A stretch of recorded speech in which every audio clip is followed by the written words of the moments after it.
أشهد أن محمدا رسول الله.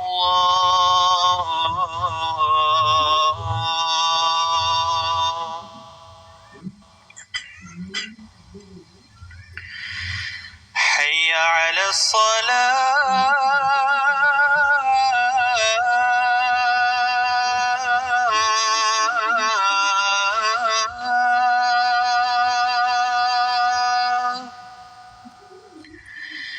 حي على الصلاة.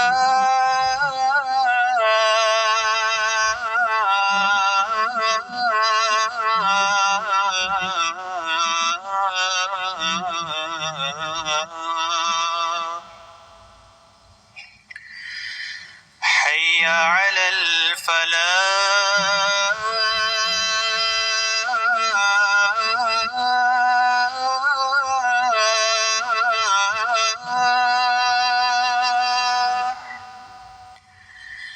حي على الفلاح.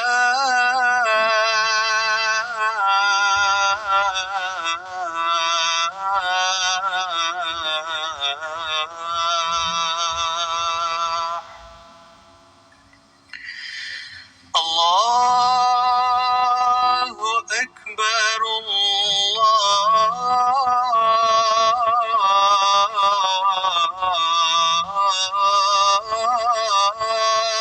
أكبر. لا إله إلا الله.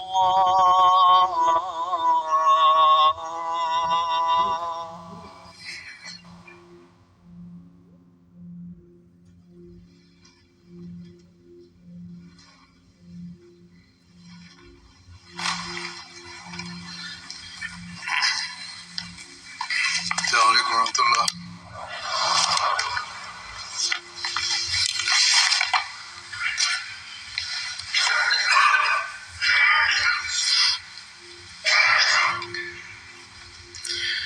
أشهد أن لا إله إلا الله وحده لا شريك له وأشهد أن محمدا عبده ورسوله. أما بعد فأعوذ بالله من الشيطان الرجيم. بسم الله الرحمن الرحيم. الحمد لله رب العالمين الرحمن الرحيم مالك يوم الدين. إياك نعبد وإياك نستعين. اهدنا الصراط المستقيم صراط الذين أنعمت عليهم غير المغضوب عليهم ولا الضالين.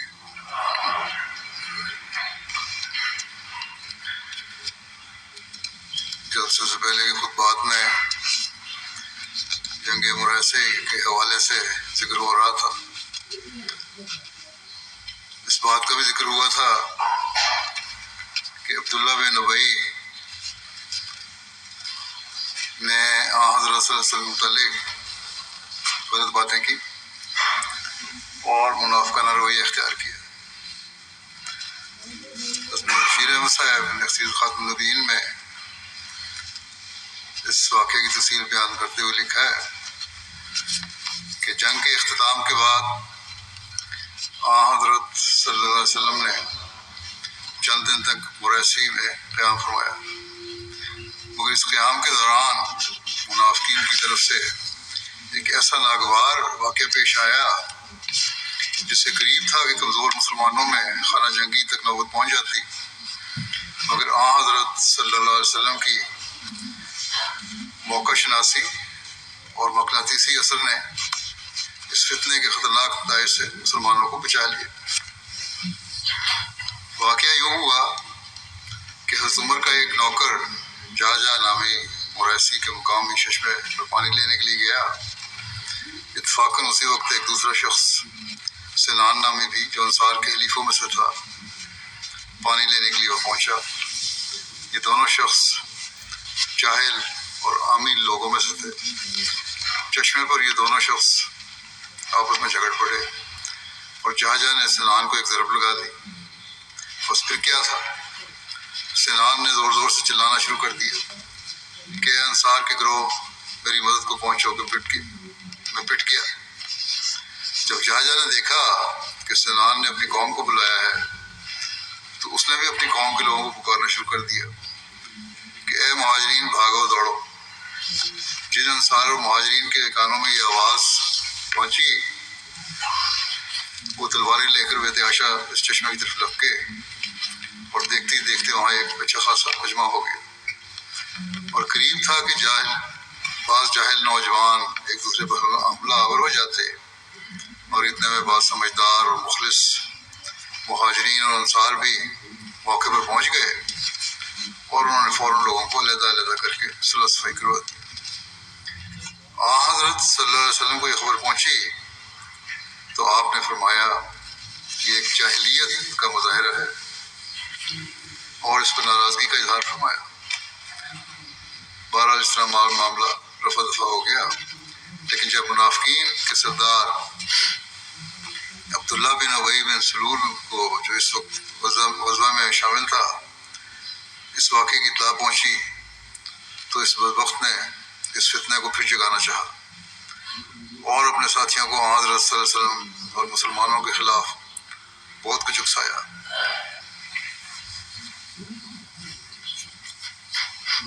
اور یہ کہا یہ سب تمہارا اپنا قصور ہے کہ تم نے ان بے خوانما مسلمانوں کو پناہ دے کر ان کو سر پہ چڑھا دیا. اب تم چاہیے کہ ان کی آنت سے دستبردار ہو جاؤ، پھر یہ چھوڑ پہ چلے جائیں گے. اور بالآخر اس بدبخت نے یہاں تک کہہ دیا کہ لئن رجعنا الی المدینہ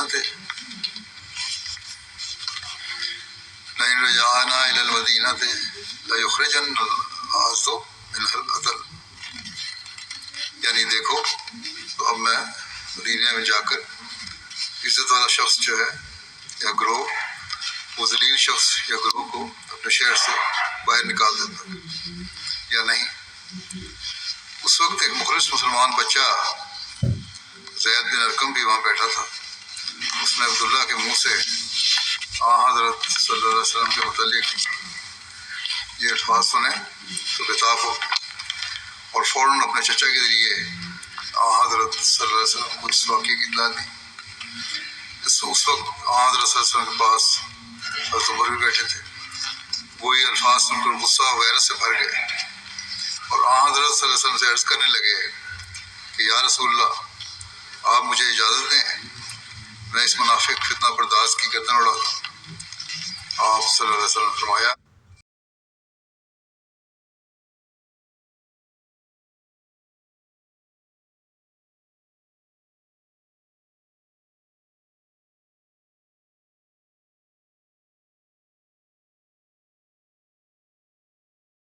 جانے دو. کیا تم اس بات کو پسند کرتے ہو کہ لوگوں میں یہ چرچا ہو کہ محمد صلی اللہ علیہ وسلم اپنے ساتھیوں کو قتل کرواتا پھرتا ہے؟ پھر آپ نے عبداللہ بن ابی اور اس کے ساتھیوں کو بلوا بھیجا اور ان سے دریافت فرمایا کہ یہ کیا معاملہ ہے. وہ سب قسمیں کھا گئے کہ ہم نے کوئی ایسی بات نہیں کی. بعض انصار نے بھی بطریق سفارش عرض کیا کہ زید بن ارقم کو غلطی لگی ہوگی. آپ نے اس وقت عبداللہ بن ابی اور اس کے ساتھیوں کو بیان کو قبول فرما لیا اور زید کی بات رد کر دی جس سے زید کو سخت صدمہ ہوا. مگر بعد میں قرآنی وحی نے زید کی تصدیق فرمائی اور منافقین کو جھوٹا قرار دیا.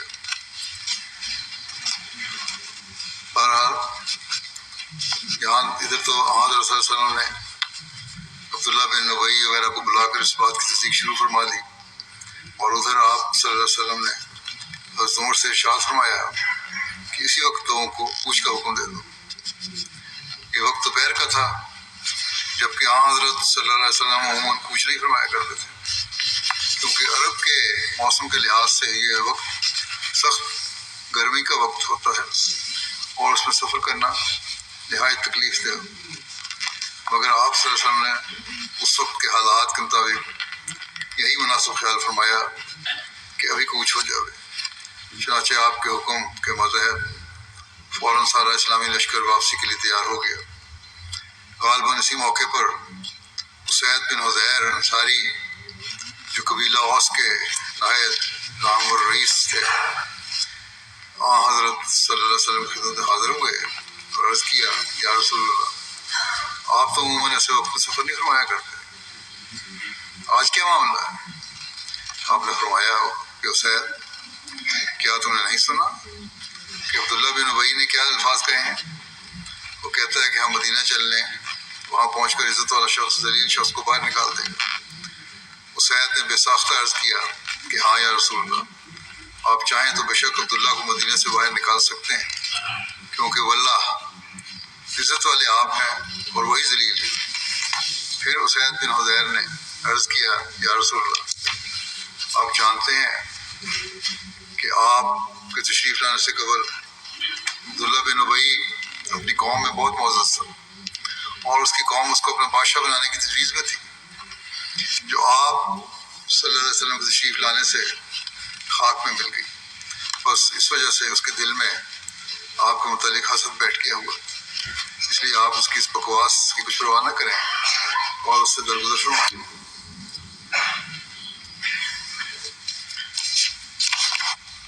پھر دوسری روایت میں لکھا ہے، عبداللہ بن ابی کے بیٹے کو جب یہ ساری بات معلوم ہوئی اور حضرت عمر کی اصول کا علم ہوا تو رسول اللہ صلی اللہ علیہ وسلم کی خدمت میں حاضر ہوئے اور عرض کیا، یا رسول اللہ صلی اللہ علیہ وسلم، اس خبر کی وجہ سے جو آپ تک پہنچی ہے، اگر آپ میرے باپ کو قتل کرنے کا ارادہ رکھتے ہیں تو مجھے حکم دیں، اللہ کی قسم میں آپ کی اس مجلس سے کھڑا ہونے سے پہلے اس کا سر لے آؤں گا.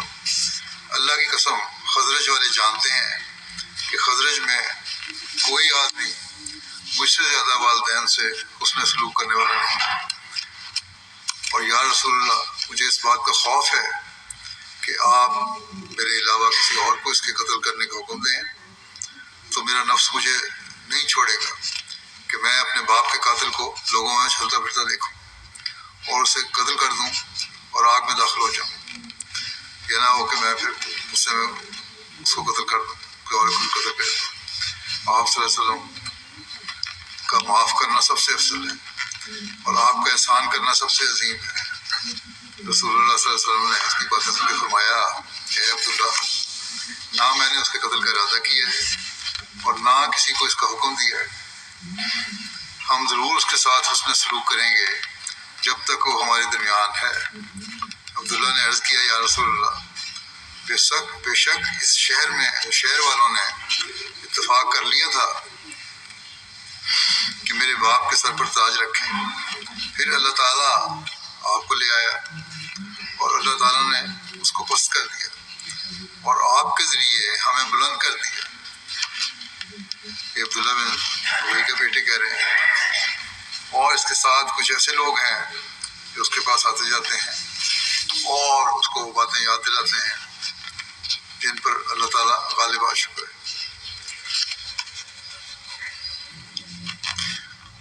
مرزا بشیر احمد صاحب بیان کرتے ہیں کہ عبداللہ بن ابی کا بیٹا کا نام حباب تھا، مگر حضرت صلی اللہ علیہ وسلم نے اسے بدل کر عبداللہ کر دیا تھا. بہرحال حضرت صلی اللہ علیہ وسلم کے ارشاد پر واپسی کا سفر شروع ہوا.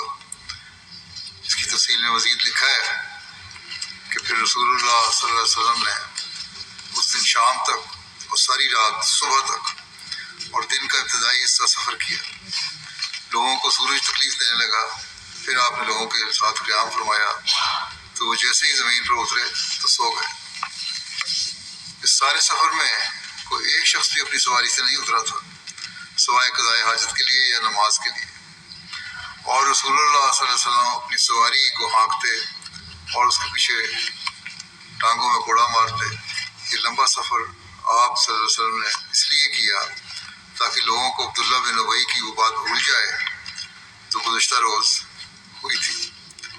ایک روایت میں ہے کہ آپ صلی اللہ علیہ وسلم اس دن سفر فرما رہے تھے اور حضرت زید بن ارقم نبی کریم صلی اللہ علیہ وسلم کے پہلو کی جانب اپنی سواری پر تھے۔ رسول اللہ ان کے چہرے کو دیکھ سکتے تھے۔ رسول اللہ صلی اللہ علیہ وسلم اپنی سواری کو ایڑ لگاتے تو وہ ذرا تیز ہو جاتی۔ اس وقت آپ پر وحی نازل ہونا شروع ہو گئی۔ حضرت زید بن ارقم بیان کرتے ہیں کہ میں نے رسول اللہ صلی اللہ علیہ وسلم کو دیکھا، آپ پر سختی طاری ہو گئی اور آپ کی پیشانی پسینے سے تر ہو گئی اور آپ کی سواری کے اگلے پاؤں بوجھل ہو گئے، حتیٰ کہ قریب تھا کہ وہ انہیں موڑ لیتی، یعنی ٹانگیں مڑ جاتی ہیں اس کی۔ میں جان گیا کہ رسول اللہ صلی اللہ علیہ وسلم کی طرف وحی کی جا رہی ہے، کیونکہ ایسی حالت اسی وقت ہوتی تھی آپ کی جب آپ پر وحی ہوتی ہو، اور مجھے امید تھی کہ وحی میں میری خبر کی تصدیق بھی نازل ہوئی ہوگی۔ حضرت زید بن ارقم بیان کرتے ہیں پھر آپ صلی اللہ علیہ وسلم سے یہ کیفیت ختم ہوئی تو آپ نے میرا کان پکڑا اور میں اپنی سواری پر تھا، حتیٰ کہ میں اپنے بیٹھنے کی جگہ سے اٹھ گیا۔ آپ صلی اللہ علیہ وسلم فرمانے لگے، اے لڑکے، تیرے کان نے وفا کی اور اللہ نے تیری بات کی تصدیق کر دی، یعنی وہی اسی بارے میں تھی۔ ایک دوسری روایت ہے کہ حضرت زید بن ارقم کہتے ہیں میں رسول اللہ صلی اللہ علیہ وسلم کے ساتھ سفر میں جا رہا تھا اور میں نے غم سے اپنا سر چکایا ہوا تھا۔ رسول اللہ صلی اللہ علیہ وسلم میرے پاس تشریف لائے اور میرے کان کو سہلایا اور میرے سامنے مسکرا دیے، اور آپ کی اس مسکراہٹ کے بدلے میں مجھے ہمیشہ کی زندگی بھی مل جائے تو میرے لیے خوشی کی بات نہ ہوتی۔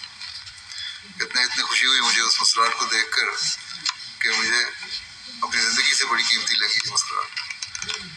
کہتے ہیں بہرحال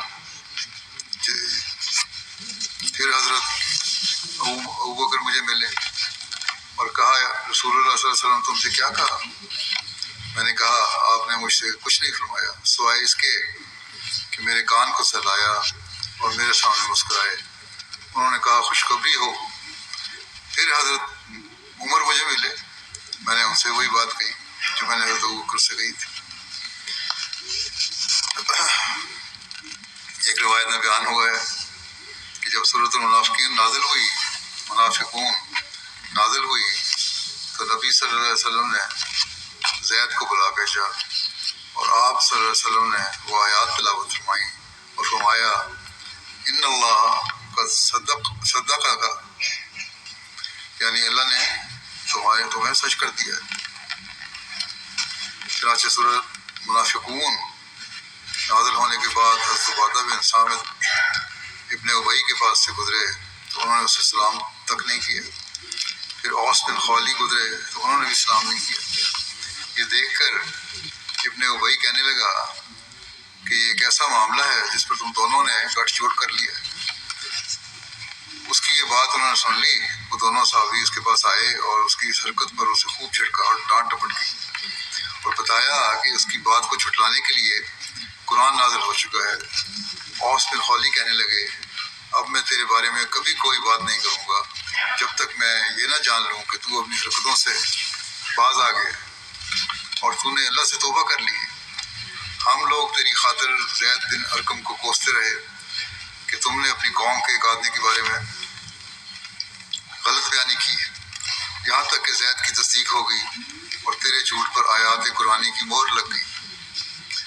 جب حضرت صلی اللہ علیہ وسلم نے صحابہ کو پوچھ کا حکم دیا تو عبداللہ بن ابی کے بیٹے حضرت عبداللہ لوگوں سے آگے آ کر راستے میں اپنے باپ کے لیے کھڑے ہو گئے اور جب والد کو دیکھا تو اس کو روک لیا اور کہا کہ میں تمہیں نہیں چھوڑوں گا جب تک تم یہ اقرار نہ کر لو کہ تم ذلیل ترین اور محمد صلی اللہ علیہ وسلم سب سے زیادہ عزت دار ہیں۔ رسول اللہ صلی اللہ علیہ وسلم کے پاس سے گزرے تو آپ نے فرمایا اسے چھوڑ دو، میری عمر کی قسم ہم اس سے ضرور اچھا برتاؤ کریں گے جب تک یہ ہمارے درمیان ہے۔ حضرت بشیر احمد صاحب نے اس بارے میں اس طرح لکھا ہے کہ عبداللہ بن ابی کو اپنے باپ کے خلاف اتنا جوش تھا کہ جب لشکر اسلام مدینے کی طرف لوٹا تو عبداللہ اپنے باپ کا راستہ روک کر کھڑا ہو گیا میں تمہیں واپس نہیں جانے دوں گا جب تک تم اپنے منہ سے یہ اقرار نہ کرو کہ رسول اللہ صلی اللہ علیہ وسلم معزز ہیں اور تم ذلیل ہو۔ اور عبداللہ نے اس اصرار سے اپنے باپ پر زور ڈالا کہ آخر اس نے مجبور ہو کر یہ الفاظ کہہ دیے، جس پر عبداللہ نے اس کا راستہ چھوڑ دیا۔ جب واپسی کا کوچ شروع ہوا تو اس دن کا بقیہ حصہ اور ساری رات اور اگلے دن کا ابتدائی حصہ لشکر اسلامی برابر لگاتار چلتا رہا، اور جب بالآخر ڈیرا ڈالا گیا تو لوگ اس قدر تھک کر چور ہو چکے تھے کہ مقام کرتے ہی ان میں سے اکثر گہری نیند سو گئے، اور اس طرح حضرت صلی اللہ علیہ وسلم کی بیدار مغزی سے لوگوں کی توجہ اس ناگوار واقعے کی طرف سے ہٹ کر ایک لمبے وقت تک دوسری طرف لگی رہی، اور اللہ تعالیٰ نے اپنے فضل سے مسلمانوں کو منافقین کی فتنہ انگیزی سے بچا لیا۔ دراصل منافقین مدینہ کی ہمیشہ یہ کوشش رہتی تھی کہ جس طرح بھی ہو سکے مسلمانوں میں خانہ جنگی اور باہمی انشقاق کی صورت پیدا کر دیں، نیز اگر ممکن ہو تو ان کی نظر میں حضرت صلی اللہ علیہ وسلم کی عزت کو کم کر دیں۔ مگر اسلام اور حضرت صلی اللہ علیہ وسلم کی مقدسی شخصیت نے مسلمانوں میں ایسا رشتہ اتحاد پیدا کر دیا تھا کہ کوئی سازش اس میں رخنہ انداز نہیں ہو سکتی تھی، اور حضرت صلی اللہ علیہ وسلم کی ذات کے متعلق تو مسلمانوں کے دلوں میں عزت و احترام، اخلاص و ایمان اور محبت و عشق کے وہ جذبات راسخ ہو چکے تھے کہ انہیں متزلزل کرنا کسی بشر کی طاقت میں نہیں تھا۔ چنانچہ اس موقع پر دیکھ لو عبداللہ بن ابی رئیس المنافقین نے دو عامی مسلمانوں کے ایک وقتی جھگڑے سے فائدہ اٹھاتے ہوئے کس طرح صحابہ میں اختلاف و انشقاق کا بیج بونے اور حضرت صلی اللہ علیہ وسلم کی محبت اور رعب کو صدمہ پہنچانے کی کوشش کی، مگر اسے کیسے ناکامی کا منہ دیکھنا پڑا، اور خدا نے اسے خود اس کے بیٹے کے ہاتھوں سے وہ ذلت کا پیالہ پلایا جو اسے غالباً مرتے دم تک نہ بھولا ہو۔ لکھا ہے کہ اس واقعے کے بعد دوسری روایت میں کہ عبداللہ بن ابی جب بھی کوئی ایسی ویسی کو بات کرتا تو اس کی قوم والے اس کو برا بلا کہتے اور اس کو روکتے ٹوکتے۔ رسول اللہ صلی اللہ علیہ وسلم کو اس صورتحال کا علم ہوا تو آپ نے حضرت عمر سے فرمایا، عمر اب بتاؤ، اللہ کی قسم اگر میں اسے اس دن قتل کرا دیتا جب تم نے مجھ سے کہا تھا تو لوگ مجھ سے بدظن ہو جاتے اور ناک چڑھاتے، اور اب اگر انہیں لوگوں کو میں اس کے قتل کا حکم دوں تو وہ ضرور اس کو قتل کر دیں گے، کیونکہ اب صورتحال واضح ہو گئی ہے۔ حضرت عمر نے کہا، اللہ کی قسم میں نے جان لیا کہ یقیناً رسول اللہ صلی اللہ علیہ وسلم کی رائے میری رائے سے زیادہ بابرکت ہے۔ بس مسلمہ رضی اللہ عنہ غزوہ بنو مستلق اور عبداللہ بن ابی کے اس واقعے کا ذکر کرتے ہوئے بیان کرتے ہیں کہ چونکہ کفار مکہ مسلمانوں کو نقصان پہنچانے پر تلے ہوئے تھے اور جو قبائل دوست تھے وہ بھی دشمن بن رہے تھے، اس لیے ان منافقین نے بھی جو مسلمانوں کے درمیان موجود تھے اس موقع پر یہ جرت کی کہ وہ مسلمانوں کی طرف سے ہو کر جنگ میں حصہ لیں۔ غالباً ان کا خیال تھا کہ اس طرح انہیں مسلمانوں کو نقصان پہنچانے کا موقع مل سکے گا، مگر بنو مستلق کے ساتھ جو لڑائی ہوئی وہ چند گھنٹوں میں ختم ہو گئی، اس لیے اس لڑائی کے دوران میں منافقین کو کوئی شرارت کرنے کا موقع نہ مل سکا۔ مگر حضرت صلی اللہ علیہ وسلم نے فیصلہ کیا کہ بنو مستلق کے قصبے میں کچھ دن قیام فرمائیں۔ آپ کے قیام کے دوران میں ایک مکہ کے رہنے والے مسلمان کا ایک مدینہ کے رہنے والے مسلمان سے کنویں سے پانی نکالنے متعلق جھگڑا ہو گیا۔ اتفاق سے یہ مکہ والا آدمی ایک آزاد شدہ غلام تھا اور اس نے مدینہ والے شخص کو مارا، اس پر اس نے اہل مدینہ کو جنہیں انصار کہتے تھے پکارا اور مکے والے نے مہاجرین کو پکارا۔ اس طرح جوش پھیل گیا، کسی نے دریافت کرنے کی کوشش نہ کی کہ اصل واقعہ کیا ہے، بس جوش ہوا اور لڑ پڑے۔ اسی طرح فساد پیدا ہوتے ہیں، دونوں طرف کے جوان آدمیوں نے تلواریں نکال لی۔ عبداللہ بن ابی بن سلول سمجھا کہ یہ ایسا موقع ہے خدا نے مہیا کر دیا ہے، اللہ تعالیٰ نے یہ موقع اس کو دے دیا ہے۔ اس نے چاہا کہ آگ پر تیل ڈالے اور اہل مدینہ کو مخاطب کر کے کہا کہ ان مہاجرین پر تمہاری مہربانی حد سے بڑھ گئی ہے اور تمہارے نیک سلوک سے ان کے سر پھر گئے ہیں اور یہ دن بدن تمہارے سر پر چڑھتے جاتے ہیں۔ قریب تھا کہ اس تقریر کا وہی اثر ہوا ہوتا جو عبداللہ چاہتا تھا اور جھگڑا شدت پکڑ جاتا، مگر ایسا نہ ہوا۔ عبداللہ نے اپنی شر انگیز تقریر کا اندازہ لگانے میں غلطی کی تھی اور یہ سمجھتے ہوئے کہ انصار پر اس کا اثر ہو گیا ہے، اس نے یہاں تک کہہ دیا کہ ہم مدینے میں واپس پہنچ لیں، پھر جو معزز ترین انسان ہے وہ ذلیل ترین انسان کو باہر نکال دے گا۔ معزز ترین انسان سے اس کی مراد وہ خود تھا اور ارذل ترین سے حضرت صلی اللہ علیہ وسلم، نعوذ باللہ من ذالک۔ بہرحال جو ہی یہ بات اس کے منہ سے نکلی، مومنوں پر اس کی حقیقت کھل گئی اور انہوں نے کہا یہ معمولی بات نہیں بلکہ شیطان کا قول ہے جو ہمیں گمراہ کرنے آیا ہے۔ ایک جوان آدمی اٹھا اور اپنے چچا کے ذریعہ اس نے یہ خبر حضرت صلی اللہ علیہ وسلم کو پہنچا دی۔ آپ نے عبداللہ بن ابی بن سلول اور اس کے دوستوں کو بلایا اور پوچھا کیا بات ہوئی۔ عبداللہ نے اور اس کے دوستوں نے بالکل انکار کر دیا اور کہہ دیا کہ یہ واقعہ جو ہمارے ذمہ لگایا گیا ہے ہوا ہی نہیں، مکر ہے بالکل، آپ نے کچھ نہیں کہا ان کو۔ لیکن سچی بات پھیلنی شروع ہو گئی۔ کچھ عرصے کے بعد عبداللہ بن ابی بن سلول کے بیٹے عبداللہ نے بھی یہ بات سنی۔ وہ فوراً حضرت صلی اللہ علیہ وسلم کی خدمت میں حاضر ہوا اور کہا اے اللہ کے نبی، میرے باپ نے آپ کی حد تک کی ہے، اس کی سزا موت ہے۔ اگر آپ یہی فیصلہ کریں تو میں پسند کرتا ہوں کہ آپ مجھے حکم دیں کہ میں اپنے باپ کو قتل کروں۔ اگر آپ کسی اور کو حکم دیں گے اور میرا باپ اس کے ہاتھوں مارا جائے گا تو ہو سکتا ہے کہ میں اس آدمی کو قتل کر کے اپنے باپ کو بدلہ لوں اور اس طرح اللہ تعالیٰ کی ناراضگی مول لے لوں، کیونکہ بہرحال اس کا کچھ نہ کچھ تو اثر تھا نا اس علاقے کے لوگوں کا، چیزوں کا ان پر۔ انہوں نے کہا کہ بہتر یہی ہے کہ آپ مجھے حکم دیں کہ میں اپنے باپ کو قتل کروں، مگر حضرت صلی اللہ علیہ وسلم نے فرمایا میرا ہرگز ارادہ نہیں، میں تمہارے والد کے ساتھ نرمی اور مہربانی کا سلوک کروں گا۔ جب عبداللہ نے اپنے باپ کی بے وفائی اور درست کلامی کا حضرت صلی اللہ علیہ وسلم کی نرمی اور مہربانی سے مقابلہ کیا تو اس کا ایمان اور بڑھ گیا اور اپنے باپ کے خلاف اس کا غصہ بھی اسی نسبت سے ترقی کر گیا۔ جب لشکر مدینہ کے قریب پہنچا تو اس نے آگے بڑھ کر اپنے باپ کا راستہ روک لیا اور کہا میں تم کو مدینے کے اندر داخل نہیں ہونے دوں گا تا وقت ہے کہ تم وہ الفاظ واپس نہ لو جو تم نے حضرت صلی اللہ علیہ وسلم کے خلاف استعمال کیے۔ جس منہ سے یہ بات نکلی ہے کہ خدا کا نبی ذلیل ہے اور تم معزز ہو، اسی منہ سے تم کو یہ بات کہنی ہوگی کہ خدا کا نبی معزز ہے اور تم ذلیل ہو۔ جب تک تم یہ نہ کہو میں تمہیں ہرگز آگے نہ جانے دوں گا۔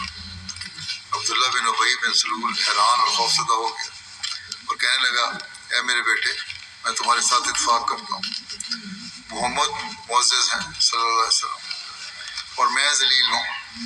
نوجوان عبداللہ نے اس پر اپنے باپ کو چھوڑ دیا۔ اس سفر کے دوران ایک یہ واقعہ بھی ہوا کہ ایک جگہ جب پڑاؤ تھا تو حضرت صلی اللہ علیہ وسلم کی اونٹنی گم گئی۔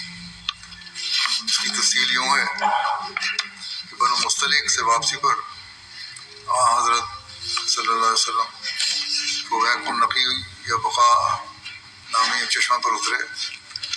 بقا نقی کے بالائی جانب ہے اور نقی مدینہ سے جنوب ہے، 40 کلومیٹر کے فاصلے پر واقع ہے۔ بہرحال اس جگہ مسلمانوں نے اپنے جانوروں کو چرنے کے لیے چھوڑ دیا اور اس دوران میں شدید آندھی آ گئی۔ اس آندھی کی وجہ سے حضور صلی اللہ علیہ وسلم کی اونٹنی قصبہ گم ہو گئی۔ مسلمان اسے ہر سمت تلاش کرنے لگے۔ زید بن لسید انصار کی ایک جماعت میں تھا، یہ منافق تھا۔ اس جماعت نے حضرت عباد بن بشر بن وقش، سلمہ بن سلامہ اور اسید بن حضیر بن تشریف فرما تھے۔ زید بن لسید یہودی قبیلے بنو قینقاع میں سے تھا۔ اس کا شمار ان یہود علماء میں سے ہوتا تھا جو بظاہر بظاہر تو مسلمان ہو چکے تھے لیکن اندر سے یہودی ہی تھے. اس منافق یعنی زید بن لسیت نے کہا لوگ کیوں بھاگتے پھر رہے ہیں؟ انہوں نے کہا کہ یہ حضور اکرم صلی اللہ علیہ وسلم کی اونٹنی تلاش کر رہے ہیں جو گم ہو گئی. اس نے کہا لسیت نے کہ کیا اللہ تعالیٰ انہیں بتا نہیں دیتا کہ فلاں جگہ ہے؟ صحابہ نے اس کی بات عجیب سمجھی. انہوں نے کہا کہ اے اللہ کے تعالیٰ کے دشمن، رب تعالیٰ تجھے برباد کرے، تو منافق ہے. جب اس نے یہ بات کی تو جو ایمان والے تھے ان کو پتہ لگ گیا تو منافقانہ بات ہے. انہوں نے کہا تو منافق ہے.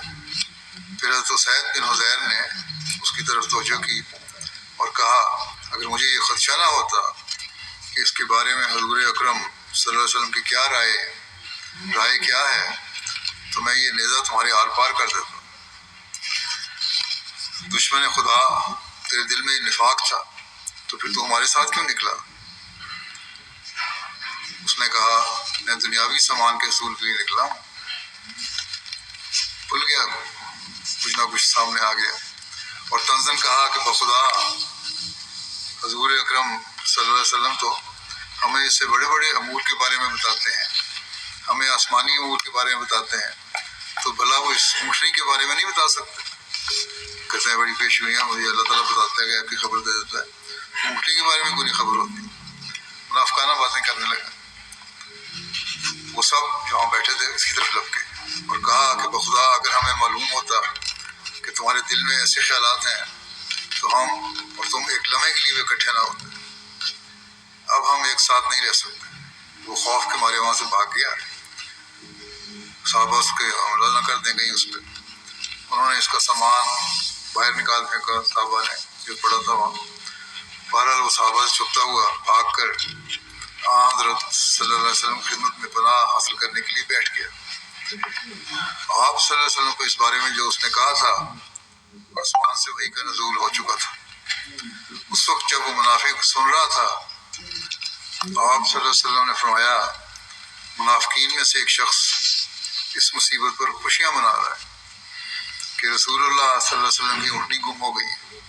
وہ کہتا ہے کہ اللہ تعالیٰ انہیں کیوں نہیں بتا دیتا کہ وہ فلاں جگہ ہے، کیونکہ میری عمر کی قسم محمد صلی اللہ علیہ وسلم ہمیں اونٹنی کے اس معاملے سے بھی بڑے معاملات کی خبر دیتے رہے ہیں. رسول اللہ صلی اللہ علیہ وسلم نے فرمایا اللہ تعالیٰ کے علاوہ غیب کوئی نہیں جانتا. کہ وہاں بیٹھا تھا یہ ساری باتیں آپ صلی اللہ علیہ وسلم نے فرمائی. اس نے مجھے اس اونٹنی کے بارے میں بتا دیا ہے. آپ صلی اللہ علیہ وسلم نے فرمایا کہ مجھے اللہ تعالیٰ نے بتا دیا کہ اونٹنی کہاں ہے. وہ سامنے اس گھاٹی میں ہے، اس کی لگام درخت کے ساتھ اٹکی ہوئی ہے. تم اس طرف جاؤ. صحابہ کرام اس کی طرف گئے اور اسے اسی طرح پایا جس طرح آپ صلی اللہ علیہ وسلم نے انہیں بتایا تھا. جب منافق نے یہ دیکھا تو وہ مبہوت ہو گیا. جلدی سے اٹھ کر اپنے ان ساتھیوں کے پاس چلا گیا جو اس کے ساتھ تھے. جب یہ قریب پہنچا تو صحابہ نے کہا ہمارے قریب نہ آنا. اس نے کہا میں تم سے ایک بات کرنا چاہتا ہوں.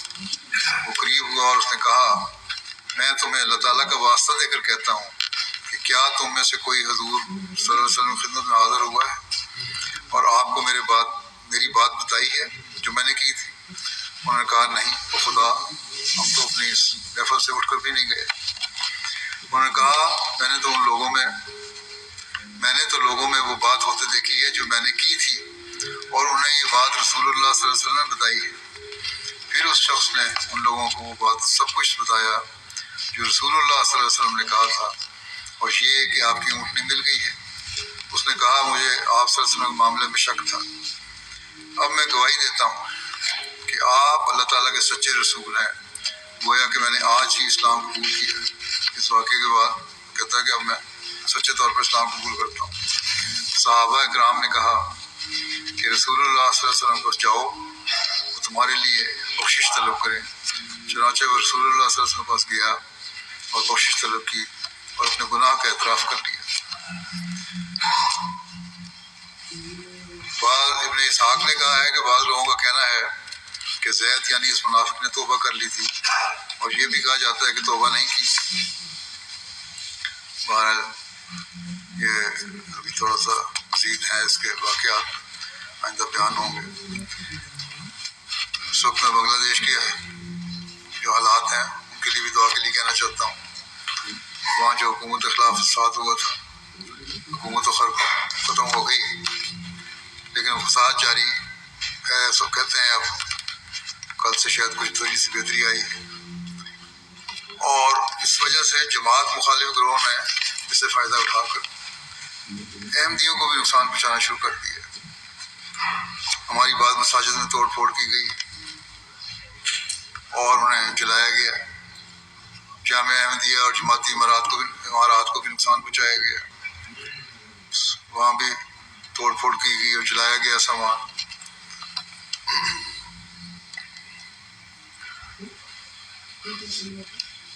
بعض احمدی زخمی بھی ہوئے ہیں، وہاں بڑے شدید زخمی ہوئے ہیں.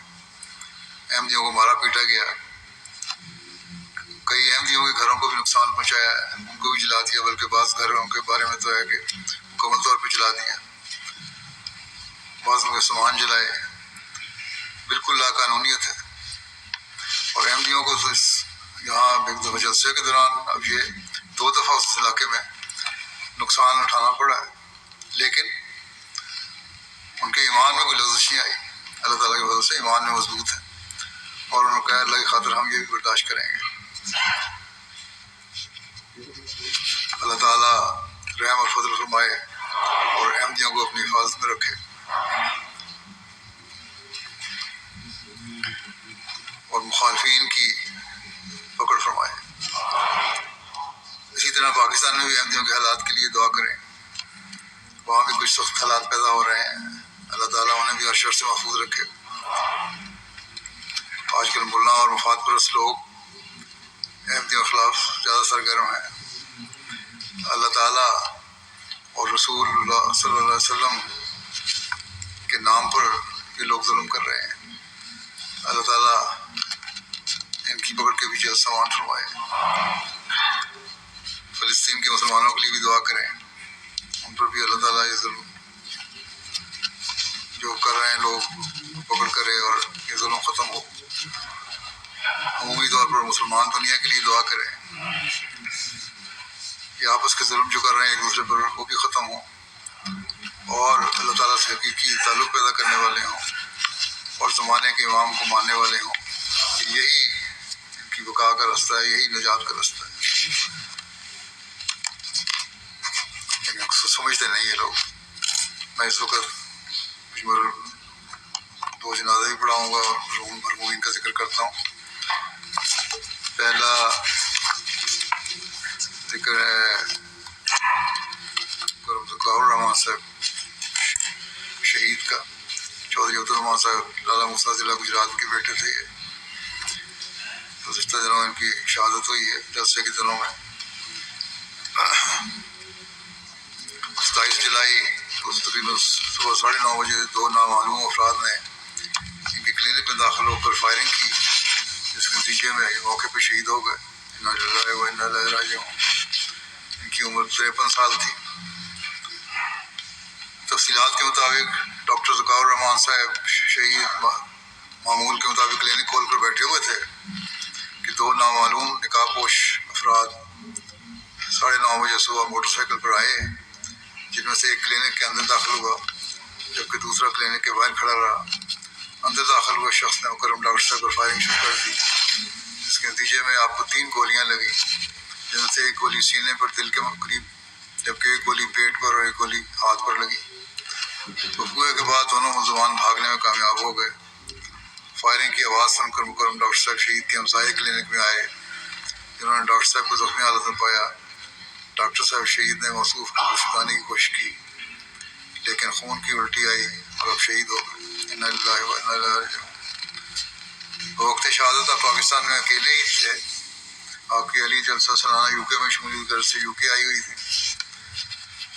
ڈاکٹر ذکاء الرحمان صاحب شہید کے خاندان میں احمدیت کا نفوذ حضرت حافظ احمد دین صاحب رضی اللہ عنہ صحابی حضرت مسیم علیہ السلام ساکن چک سکندر کے ذریعے سے ہوا، جو 313 اصحاب میں شامل تھے. شہید مرحوم کے پردادا کرم نیک عالم صاحب جو کہ حضرت حافظ احمد دین صاحب کے بھتیجے تھے، 10 جون 1901 میں بیعت کی، جس کے بعد انہیں سفر جیلوں میں حضرت مسیم علیہ السلام دستی بیعت کی اجازت ملی. ان کے خاندان میں پہلے بھی شہید ہیں. خلیل احمد سلنگی صاحب جو لاہور میں شہید ہوئے تھے. ڈاکٹر رکاؤ الرحمان صاحب مرحوم کے ماموزاد بھائی تھے. شہید مرحوم نے مختلف جماعتی عہدوں پر خدمت کی توفیق پائی. کافی عرصہ سیکٹری مال جماعت علامہ مستہ ضلع گجرات رہے. وقت شہادت بطور صدر جماعت خدمت توفیق پا رہے تھے. چندہ جات میں باقاعدہ غریبوں محتاجوں کی امداد کرنے والے وجود تھے. دوستوں کو تبلیغ کی غرض سے زیارت مرکز بھی لے جاتے تھے جوانی کے دنوں میں جب حالات بہتر تھے. ڈاکٹر ذوالفقار الرحمان صاحب شہید کے بارے میں امیر صاحب ضلع گجرات کہتے ہیں کہ شہید مرحوم بے شمار خوبیوں کے مالک تھے جن میں مالی قربانی کرنا ایک نمایاں وصف تھا. عہدیداروں اور سب سے بڑھ کر خلافت اہمیت اطاعت کا خلق بھی بہت نمایاں تھا. ہر کسی سے خندہ پیشانی سے ملتے اور چہرے پر مسکراہٹ رہتی تھی. خدمت خلق کا جذبہ بھی کوٹ کوٹ کر بھرا ہوا تھا. ڈاکٹر صاحب شہید اکثر غریبوں کا مفت علاج کرتے تھے.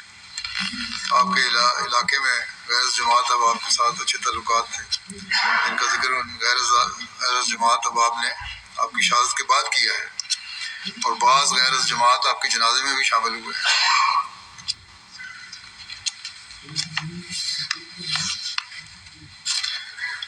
میر صاحب لکھتے ہیں کہ عید الاضحیٰ 24 سے قبل ڈاکٹر صاحب نے مجھے ذکر کیا کہ سرکاری اہلکار آئے تھے اور انہوں نے کہا ہے کہ آپ کی جان کو خطرہ ہے لہٰذا آپ عید تک کلینک پر نہ بیٹھیں.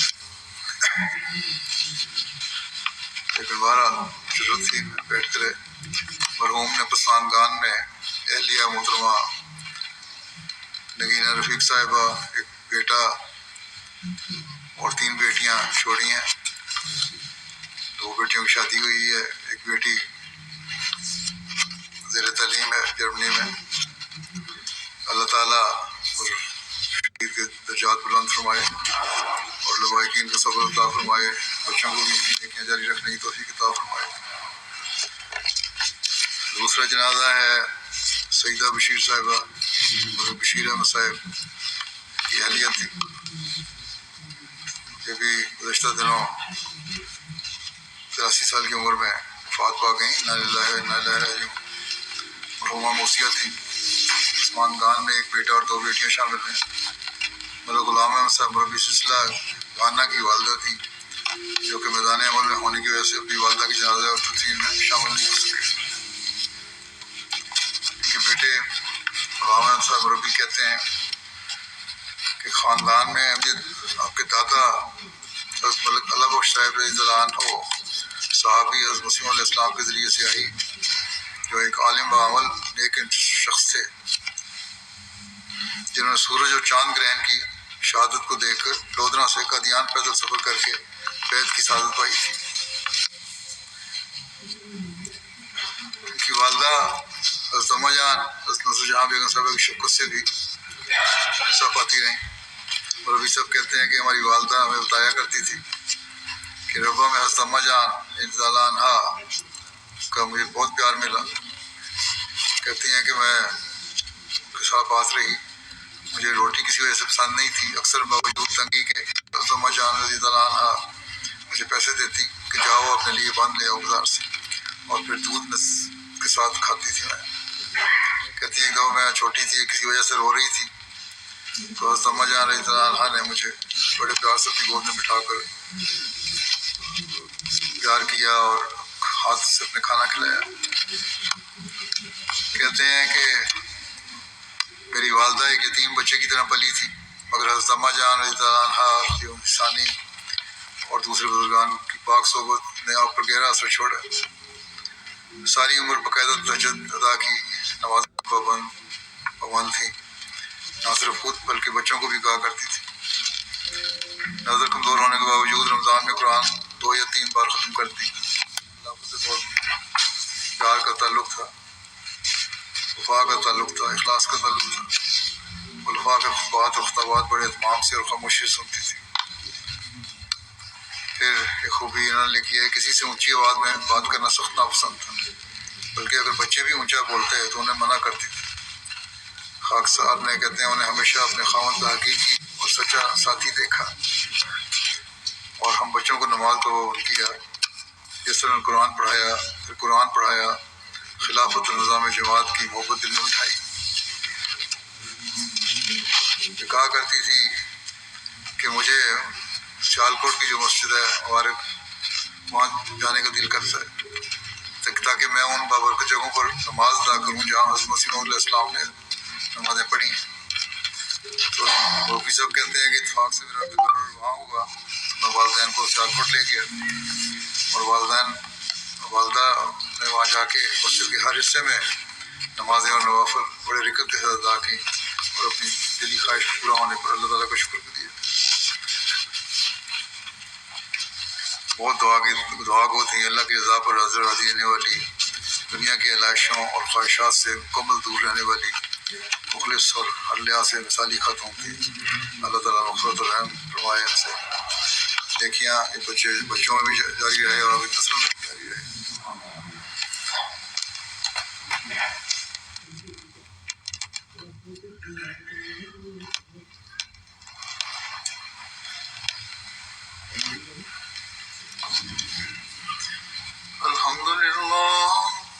الحمد لله نحمده ونستعينه ونستغفره ونؤمن به ونتوكل عليه ونعوذ بالله من شرور أنفسنا ومن سيئات أعمالنا، من يهده الله فلا مضل له ومن يضلل فلا هادي له، ونشهد أن لا إله إلا الله ونشهد أن محمدا عبده ورسوله۔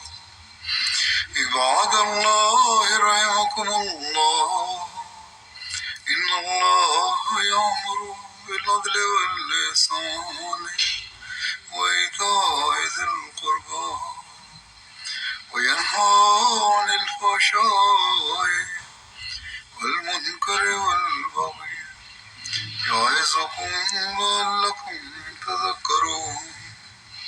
اذكروا الله يذكركم وادعوه يستجب لكم، ولذكر الله أكبر۔